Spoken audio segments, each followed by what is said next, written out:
وجاعل قادة سيدنا وحبيبنا وشفيعنا ومولانا محمد خير خلق في الأرض والسماوات النبي الأمي الذي ملأ الكون بنزول الرحمن وعلى آله وصحبه الذين اتبعوا على الهدى. أما بعد, alhamdulillah, pertama dan paling utama mari kita panjatkan puji syukur kita atas hadirat Allah Subhanahu wa taala yang alhamdulillah dengan sebab taufik serta hidayahnya Allah Subhanahu wa taala telah meringankan langkah kaki kita, menggerakkan jiwa sanubari kita untuk dapat berkumpul bersama-sama, yaitu yang pertama adalah di dalam rangka memperingati kelahiran manusia yang paling mulia, yaitu Rasulullah Shallallahu Alaihi Wasallam, juga di dalam rangka silaturahim yang mudah-mudahan apapun yang kita upayakan menuju rumah ini, menuju majelis ini, setiap langkah yang kita pijakan menuju tempat ini, semoga Allah Ta'ala gantikan dengan pahala yang berlipat ganda, dan semoga menjadi penggugur daripada segala dosa-dosa dan kesalahan kita. Dan mudah-mudahan sebab kita berkumpul pada malam hari ini, Allah Ta'ala kelak mengumpulkan kita di yaumil qiyamah bersama baginda Nabi besar Muhammad Sallallahu Alaihi Wasallam. Dan tak lupa juga apabila di antara kita yang sedang sakit, mudah-mudahan berkat kita berkumpul malam hari ini, Allah Ta'ala angkat penyakitnya, Allah Ta'ala berikan kesembuhan kepadanya, dan Allah Ta'ala kabulkan segala hajat-hajatnya, hajat dunia bil maisarah wa hajatul akhirah bil maghfirah, amin Allahumma amin.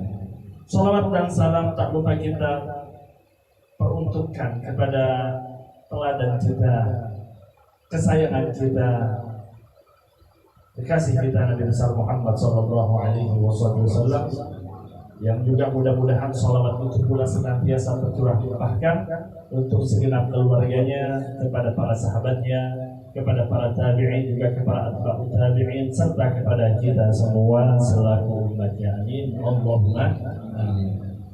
Dan tak lupa juga Al-Bagir berterima kasih kepada akhina Sofyan yang wasilah beliau Al-Bagir bisa bersilaturahim ke Cirebon ini, Masya Allah.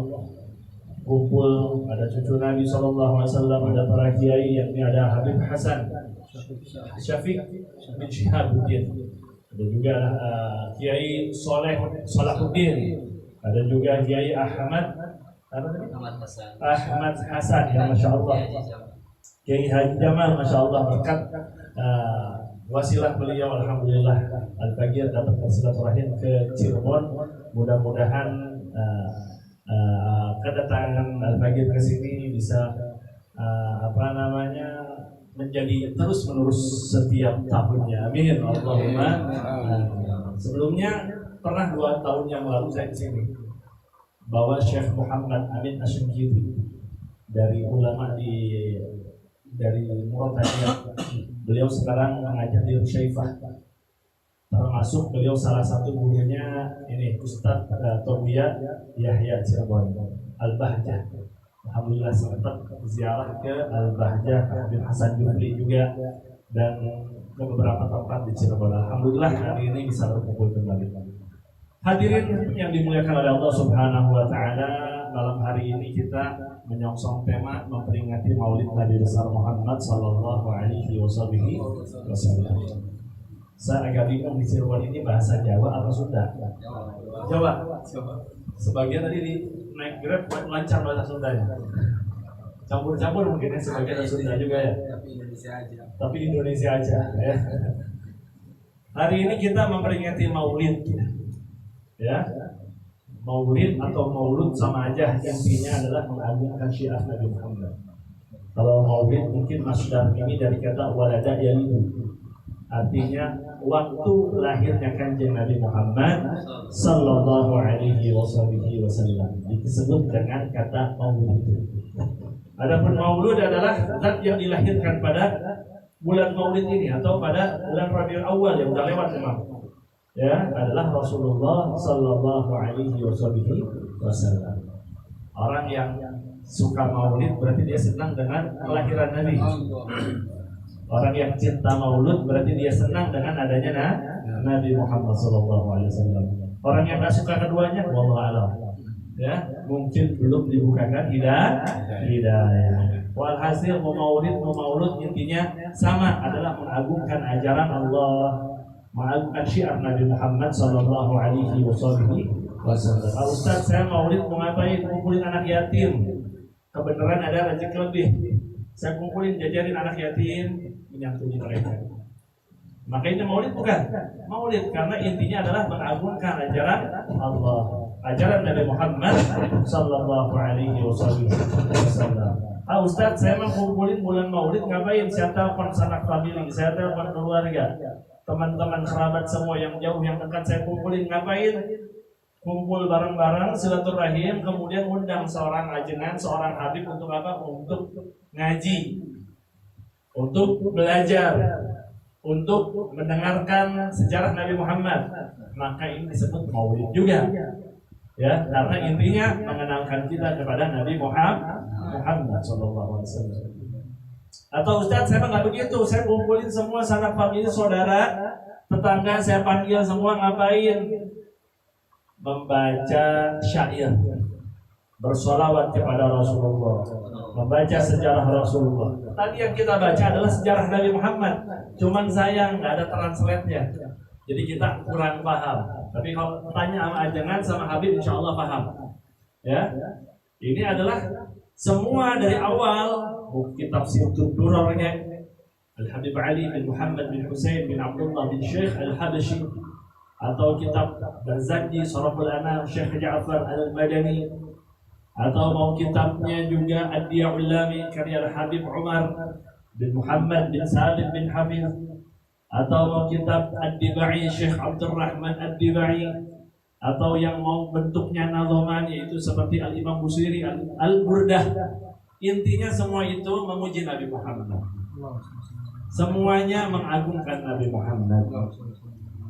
Tapi pada hakikatnya dikatakan madahtu Muhammadan biqasidati walakin mudiha qasidati bi Muhammad. Sesungguhnya aku itu bukan memuji Nabi Muhammad dengan syairku, tidak. Aku tidak sedang memuji Rasulullah dengan tulisanku, tidak.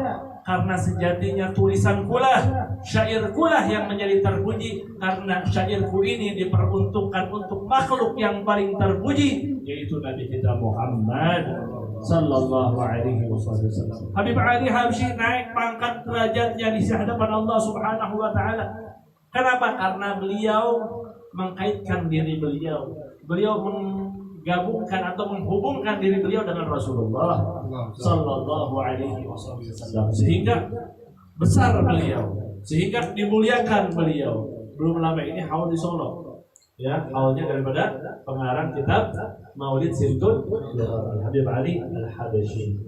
Wah, begitu pula kita kumpul di sini bukan kita hebat, bukan kita luar biasa, karena kita di sini ingin menghubungkan diri kita dengan Rasulullah. Kita bersolawat kepada Rasulullah, kita kirimin salam kepada Rasulullah sallallahu alaihi wasallam. Lamma da'allah da'ina li ta'atihi bi aqrabir rusuli kunna aqrabal umami. Kita hebat karena kita disandingkan nempel kepada Rasulullah. Wallah, andai kata hari ini kita nggak ngumpul, nggak ada satupun yang solawat, nggak ada satupun yang kirim salam kepada Rasulullah, sedikit pun tidak akan mengurangi derajat Nabi Muhammad. Apalah arti sholawat seorang makhluk apabila sang Khaliq sudah bersolawat kepada Rasulullah. Betul atau betul? Kalau Allah sudah sholawat kepada Nabi Muhammad, apalah arti sholawat kita? Rahmat dari Allah Ta'ala kepada Rasulullah. Malaikat sudah sholawat kepada Nabi Muhammad, maghfirah, andai Nabi punya dosa, cuma nggak punya dosa Nabi Muhammad, maksum. Lalu apa faedah daripada sholawat kita? Apa Nabi ngambil untung dari sholawat kita? Enggak sama sekali. Melainkan lisan kita yang jadi mulia, hati kita yang jadi mulia, setiap langkah kaki kita menjadi mulia, dicatat sama Allah Subhanahu wa taala. Ini hamba Allah yang mau sholawat. Ini umatmu yang senantiasa sholawat kepada Rasulullah sallallahu alaihi wasallam. Jadi intinya mau maulid, mau maulud boleh, syiarnya seperti apa boleh, mau ngaji lebih bagus lagi. Ya, kebanyakan orang maulid ketika bulan maulid marhaban di mana-mana. Setiap tempat di Bandung itu sini maulid, sini maulid, sini maulid. Apalagi ke Banjarmasin. Saya orang Banjarmasin aslinya. Orang tua saya orang Martapura. Cuma saya lahir di Bandung, besar di Bandung. Kalau di sana tiap jam bisa maulid, sini maulid, maulid, maulid, maulid. Tapi kita dapat yang esensi dari maulid tersebut. Apa jangan-jangan kita maulid cuma sekedar baca rawi, rame-rame hadroh, tapi pulang kita nggak bawa Nabi Muhammad. Kita lupa dengan apa ajaran Nabi Muhammad. Mungkin malam hari ini insya Allah sama teman-teman di Cirebon ini, ya sama jamaah di Cirebon, masya Allah. Punten ya Pak Kiai. Ibit mau ngajak merenung, boleh nggak? Boleh nggak merenung hari ini? Malam ini kita merenung, siap? Siap merenung yang di belakang? Oke, masya Allah. Saya mau nanya, sehari Allah Ta'ala memberikan kita fasilitas berapa jam satu hari? 24 jam. Sehari Allah Ta'ala kasih kita fasilitas berupa waktu. Berapa lama? 24 jam. Setiap detik daripada waktu yang telah lalu tidak akan mungkin kita replay. Ya, tadi saya sebelum ceramah baca mukadimah. Mungkin nggak saya replay ke waktu yang tadi, tidak mungkin. Dari 24 jam ini Allah Ta'ala mewajibkan kepada kita hambanya untuk sholat. Sholatnya berapa waktu? 5 waktu. Subuh, zuhur, asar, maghrib, isya. Subuh berapa rakaat kira-kira? 2. Zuhurnya? 4. Asar 4, 3, 2. 3, 4. Paling subuh 5 menit, zuhur 5 menit, asar 5 menit, maghrib isya 5 menit ke 5 menit. Sehari berapa menit? 25 menit. Kalau sholatnya 5 menit, kalau yang 2 menit berarti berapa?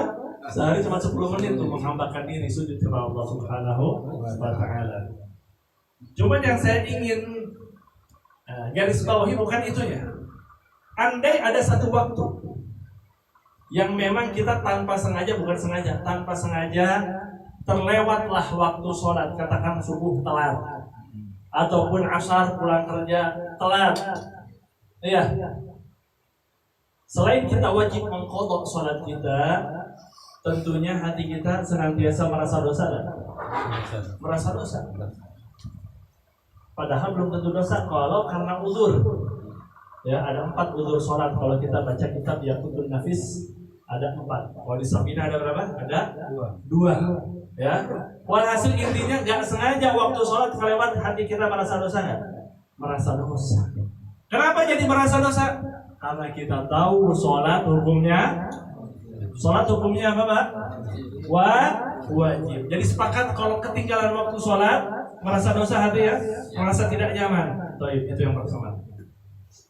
Ya, padahal sehari cuma 5 waktu. Kemudian dalam setahun penuh Allah Ta'ala memberikan fasilitas kita berapa bulan? 1 tahun. Masehi Hijriyah sama aja. Berapa? 12 bulan. Nah, di bulan ke-9 daripada bulan Hijriyah, atau yang kita katakan dengan bulan Ramadan. Bulan keberapa?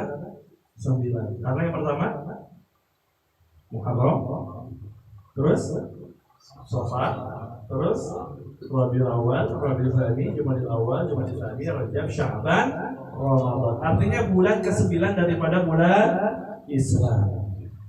Nah, di bulan Ramadan Allah Ta'ala mewajibkan kepada kita untuk berpuasa, yang mana kita disuruh nahan lapar dan haus. Betul apa betul? Bulan puasa kita disuruh apa? Nahan lapar dan haus. Kenapa saya tidak mengatakan nahan hawa nafsu? Karena banyak orang salah pengertian nantinya. Jadi seakan-akan setelah adzan maghrib nafsunya boleh, wah nanti saya balas dendam ya. Kalau udah adzan tinggal ikut.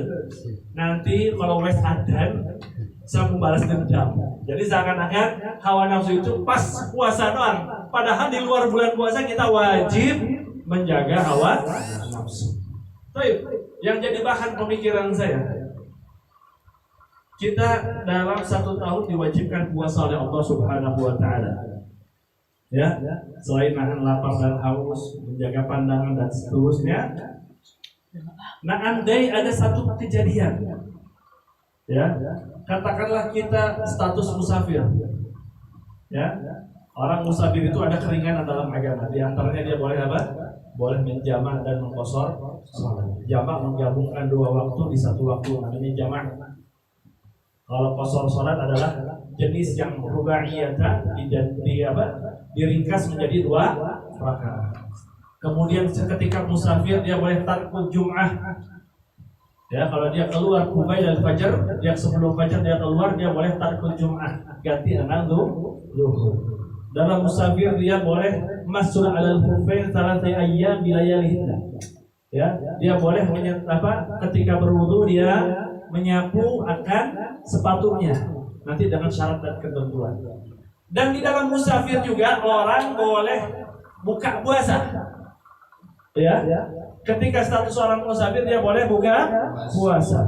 Ya, tapi nanti diqadha.